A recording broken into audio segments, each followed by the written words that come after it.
In 1492, Columbus sailed the ocean blue. You learned that in third grade. What they did not teach you is that Columbus was not on a voyage of discovery. He was on a grocery run.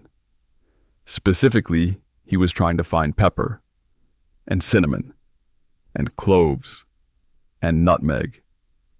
And he was so desperate to find them that he convinced the Spanish crown to fund an expedition into completely unknown waters on a navigational calculation that was, to put it gently, catastrophically wrong. Columbus did not discover America. He missed Asia and accidentally bumped into an entire continent he did not know existed because he was chasing spices.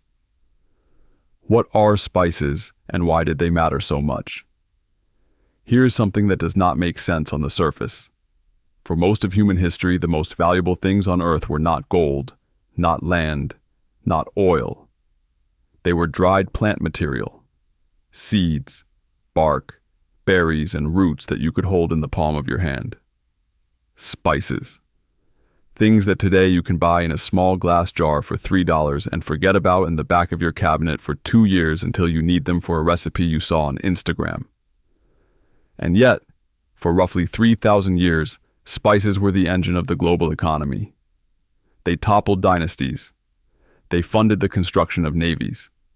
They sent millions of people across oceans on ships that had roughly the structural integrity of a large wooden bathtub.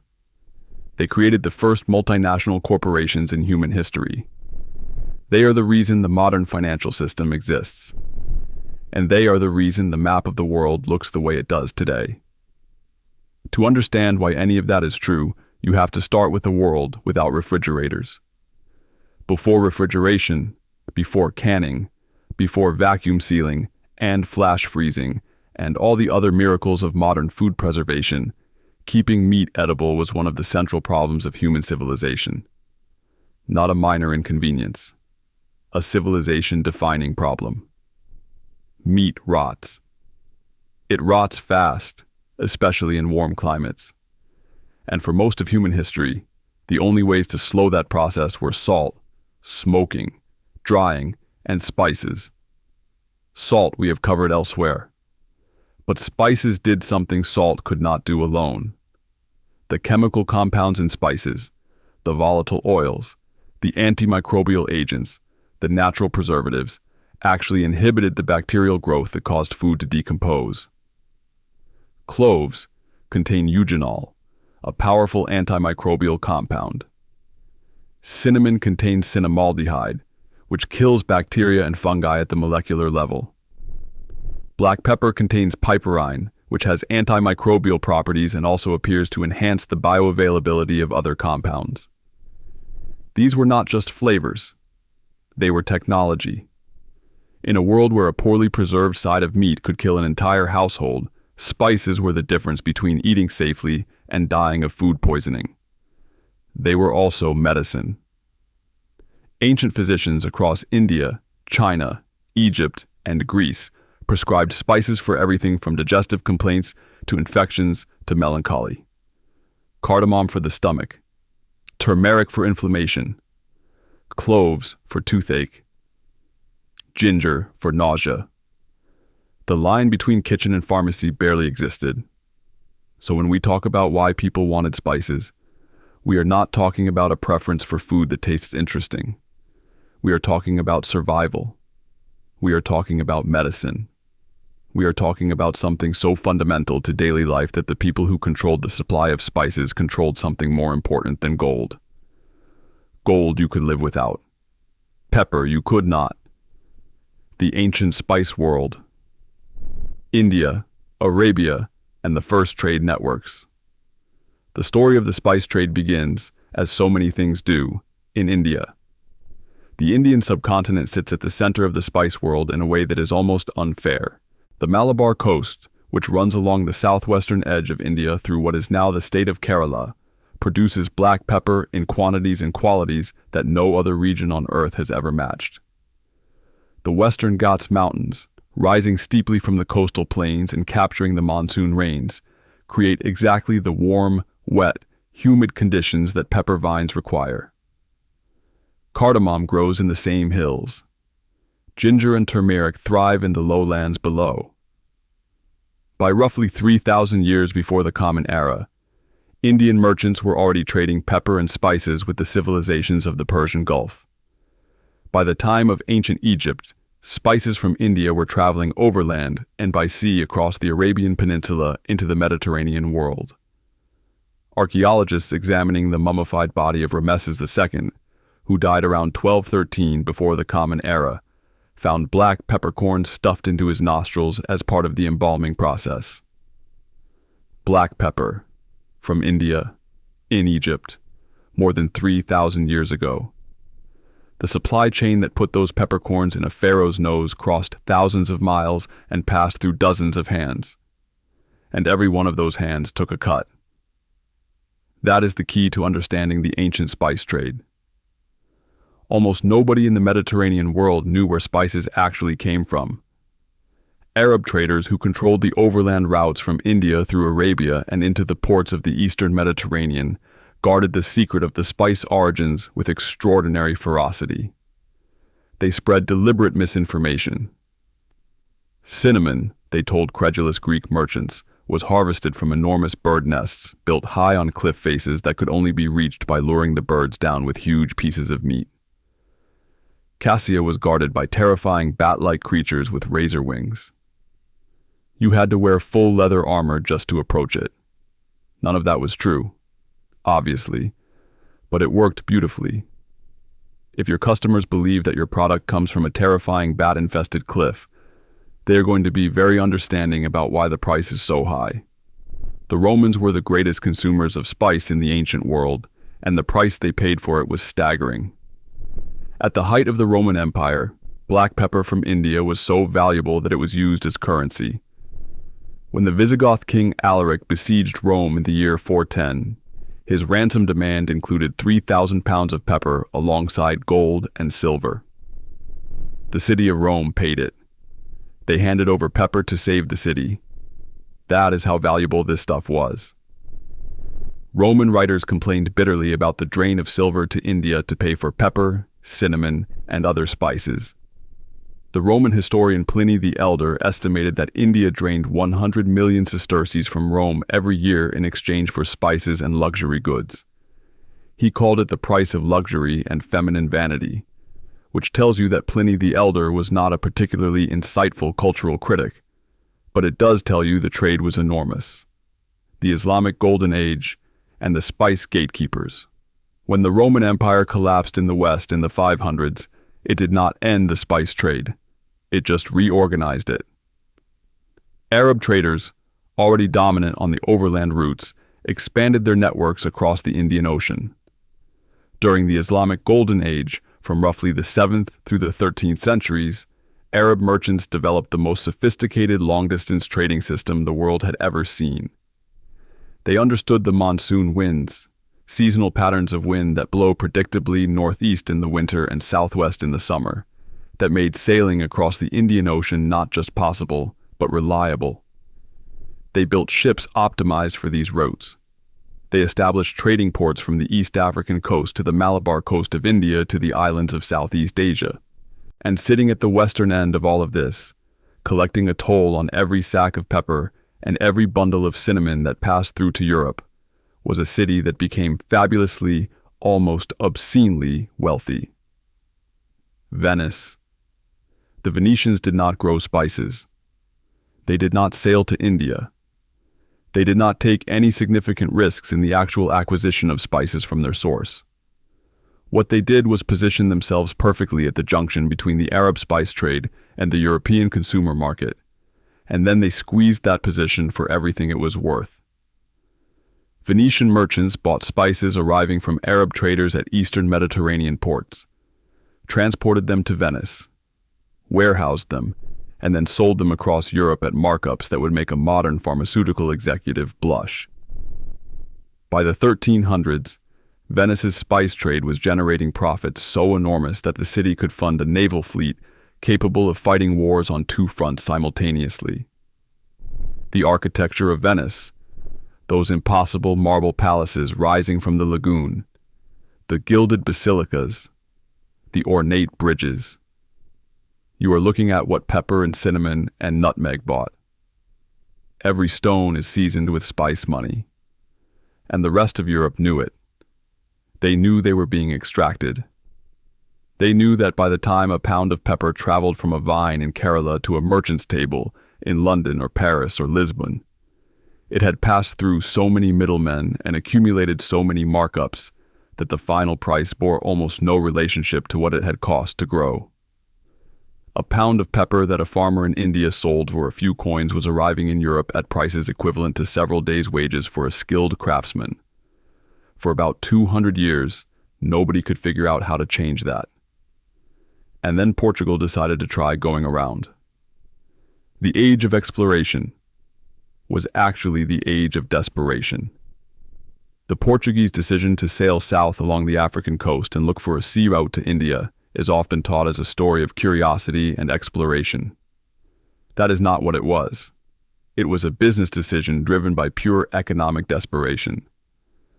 Portugal in the 1400s was a small country on the western edge of Europe, with limited agricultural land, no major overland trade routes, and essentially no way to participate meaningfully in the spice trade that was making Venice and the Arab world extraordinarily wealthy. What Portugal did have was a coastline facing the open Atlantic, a tradition of seafaring, and a royal family with the particular combination of ambition and recklessness that leads people to attempt things everyone else considers suicidal. Prince Henry, known to history as Henry the Navigator, began systematically pushing Portuguese explorers further and further south along the African coast starting in the 1420s. He was not going on the voyages himself, to be clear. He was organizing them from a comfortable estate in Portugal. But he understood that if you could find a sea route to India that bypassed the Arab and Venetian middlemen entirely, you would not just make a profit. You would make one of the greatest fortunes in human history. It took 70 years and it required sailing further into unknown waters than any European had gone before. But in 1498, Vasco da Gama rounded the southern tip of Africa, crossed the Indian Ocean, and arrived on the Malabar coast of India. He was not subtle about why he had come. When the ruler of Calicut asked him what he was looking for, da Gama reportedly said, simply, "Christians and spices." He was flexible on the Christians. He was not flexible on the spices. Da Gama returned to Portugal with a cargo hold full of pepper and cinnamon. The profit on that single voyage was roughly 60 times the cost of the entire expedition. 60 times. The Portuguese crown read those numbers, felt their heart's rate increase significantly, and immediately began funding every ship they could get into the water. Meanwhile, Spain, watching Portugal race toward India around the south of Africa, decided to try a different route. A Genoese sailor named Christopher Columbus had a theory. The earth was round. Therefore, you could reach Asia by sailing west. His math said the voyage would take about 3 weeks. His math was wrong by roughly 12,000 miles because Columbus did not know that 2 entire continents were sitting between Europe and Asia. No European did. But Columbus convinced the Spanish monarchs Ferdinand and Isabella to fund the voyage anyway, and in 1492 he set sail into the Atlantic. He did not find pepper. He found the Caribbean. He found indigenous peoples who had never seen a European. He found tobacco and pineapples and sweet potatoes, none of which he had been looking for. He called the people he found Indians because he was absolutely convinced he had reached Asia, and he went to his grave in 1506 still insisting that he had found a new route to the Spice Islands despite all available evidence to the contrary. Columbus was wrong about where he was, wrong about what he had found, and wrong about almost every conclusion he drew from the voyage. He also accidentally changed the course of human history more than almost any other single person who ever lived. The spice trade does not give you simple heroes. The Spice Islands, the most fought-over patch of land in history.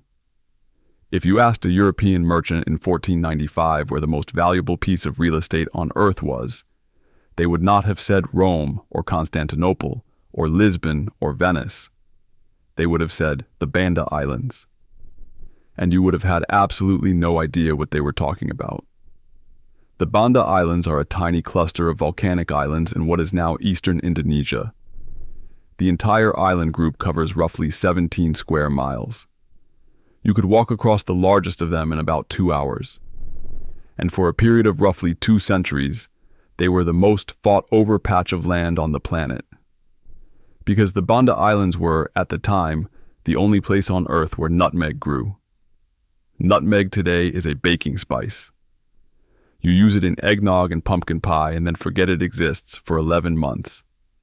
In the 1500s and 1600s, nutmeg was worth more per pound than gold, partly because people believed it cured the plague, prevented miscarriages, improved memory, and treated everything from liver failure to flatulence.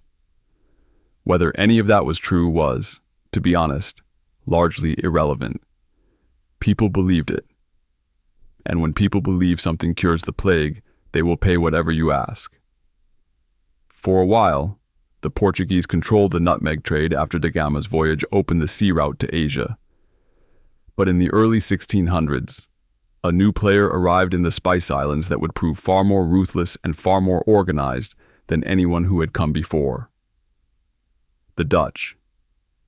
The Dutch East India Company, known by its Dutch initials as the VOC, founded in 1602, was not quite like any organization that had existed before. It was the world's first publicly traded joint stock company. Investors could buy shares. Profits were distributed as dividends. Losses were shared among shareholders. It had its own army, its own navy, its own judicial system, and its own diplomatic service. It could declare war, negotiate treaties, and govern territory entirely independently of the Dutch government. It was, in a very real sense, a country that also happened to be a corporation.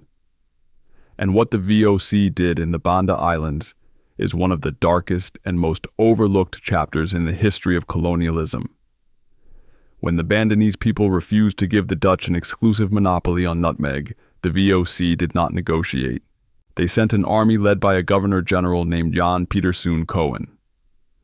Between 1609 and 1621, Cohen's forces killed, enslaved, or starved to death the vast majority of the Banda Islands' indigenous population. The islands had roughly 15,000 inhabitants before the Dutch arrived. Within a decade, perhaps 1,000 remained. An entire people, nearly erased, for nutmeg. The VOC then repopulated the islands with Dutch colonists and enslaved laborers, ran the nutmeg plantations themselves, and maintained their monopoly through a system of patrols that burned any nutmeg trees found outside their controlled areas and executed anyone caught smuggling seeds. They were so committed to this monopoly that they literally destroyed entire crops in years when overproduction threatened to lower prices. The VOC burned warehouses full of cinnamon in Amsterdam rather than allow the price to drop. They dumped nutmeg into the sea. They set fire to pepper stockpiles worth fortunes by any measure, just to keep supply low and prices high. This was not a company. This was a spice cartel with an army. And for most of the 1600s, it worked perfectly. How the spice trade built the modern world. Here is the part of the spice story that most people completely miss, because it requires looking past the ships and the wars and the exotic island settings to something that seems much less dramatic. The spice trade did not just move pepper and cinnamon across the world.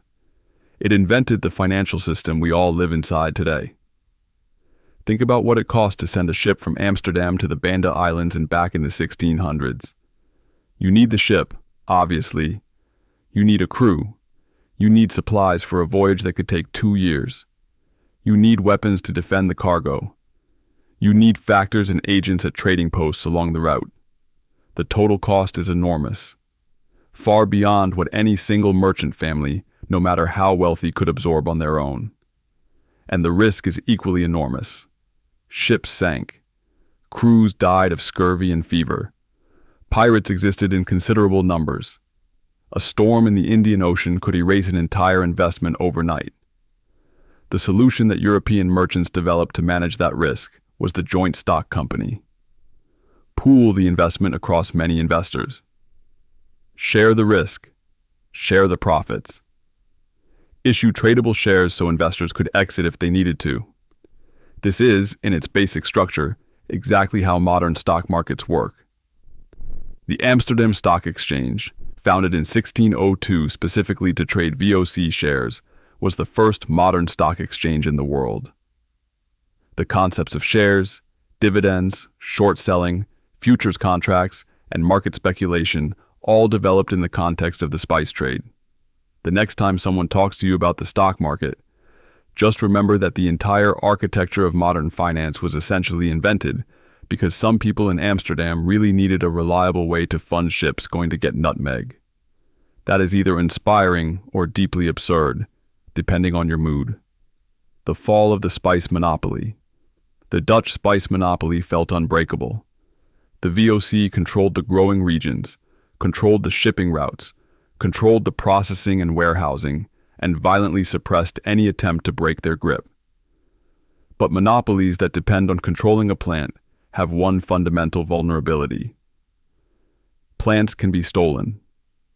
Pierre Poivre was a French botanist, horticulturalist, and colonial administrator who deserves to be far more famous than he is. His name translates to Peter Pepper. He was literally born to do this. Between 1750 and 1770, Poivre made multiple attempts to smuggle nutmeg and clove plants out of the Dutch-controlled Spice Islands.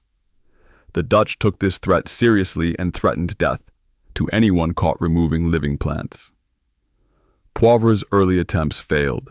He lost an arm to a Dutch cannonball on one voyage, which suggests the Dutch were quite serious about their policy. But in 1770, Poivre succeeded.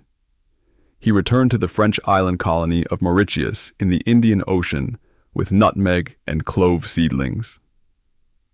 The plants took root. The Dutch monopoly was broken. Within a few decades, the British, the French, and eventually farmers across the tropics were growing spices that had once existed only on a handful of closely guarded islands. Cloves spread to Zanzibar and Madagascar. Nutmeg established itself in Grenada, which today still has a nutmeg on its national flag in memory of exactly this history. Pepper cultivation spread across Vietnam, Brazil, and Malaysia. Cinnamon, which the Dutch had also monopolized in Ceylon, the island we now call Sri Lanka, escaped into cultivation across South Asia and Southeast Asia. As supply expanded, prices collapsed. The spices that had driven 2 centuries of exploration, war, corporate violence, and financial innovation became, over the course of roughly 100 years, ordinary, affordable, available in markets across Europe and eventually across the world at prices any household could manage. The Dutch East India Company, stripped of the monopoly that had been its entire reason for existence, declined steadily through the 1700s and was formally dissolved in 1799.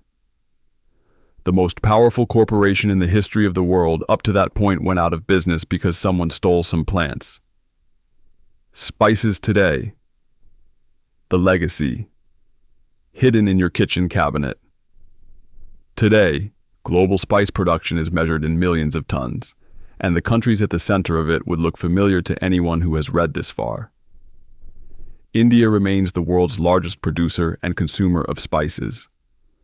The country grows more than 100 varieties of spice commercially, and the Indian spice industry generates billions of dollars in export revenue every year. The Malabar coast that supplied Rome with pepper 3,000 years ago still supplies a significant portion of the world's pepper today. Vietnam has become the single largest exporter of black pepper in the world, a position it reached in the 1980s and 1990s when agricultural reform opened up the Central Highlands to large-scale pepper cultivation. Indonesia, home of the Banda Islands where the Dutch committed some of their worst colonial violence, is now the world's largest producer of nutmeg. There's something almost poetic about that. The place that was nearly destroyed for its nutmeg now controls the nutmeg market on its own terms. China is the world's largest producer of cinnamon, ginger, and star anise. Zanzibar, the Tanzanian island off the East African coast, produces a significant share of the world's cloves. Grenada, which received those stolen Dutch seedlings in the 1700s, still produces some of the finest nutmeg in the world. The global spice market today is worth roughly $20 billion annually and growing. That sounds like a lot. It is, in absolute terms.